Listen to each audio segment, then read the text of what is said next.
আধাৰৰ লগত বিজনেছ কৰে। আমি এটা সৰু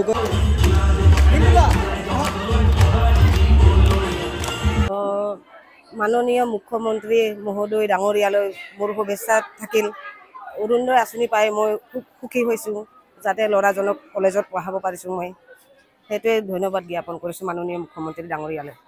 আজি আমাৰ খটিয়াতলী পঞ্চায়তৰ অন্তৰ্গত 143 নং ভোটত মুখ্যমন্ত্ৰী ডক্টৰ হেমন্ত বিশ্ব শৰ্মা ডাঙৰীয়াৰ নেতৃত্বত আমাৰ ব্ৰহ্মপুৰ সমষ্টিৰ জনপ্ৰিয় বিধায়ক জিতু গোস্বামীৰ নেতৃত্বত আমাৰ পঞ্চায়তৰ যিখিনি উন্নয়ন হৈছে, উন্নয়নৰ ওপৰত সকলো ৰাইজ একত্ৰিত হৈ আজি আমাৰ মুখ্যমন্ত্ৰী ডাঙৰীয়াই ঘোষণা কৰা 3.0 অৰুণোদয় আঁচনিৰ বিষয়ে আজি এই কাৰ্যসূচী আমাৰ ইয়াত আৰম্ভ কৰিছিলোঁ। এই কাৰ্যসূচীত যিসকল দুখীয়া ৰাইজে চৰকাৰে পোৱা অৰুণোদয় হওক, ৰেচন কাৰ্ডে হওক, ঘৰে হওক, বিভিন্ন ধৰণৰ আঁচনি ৰাইজে পাইছে।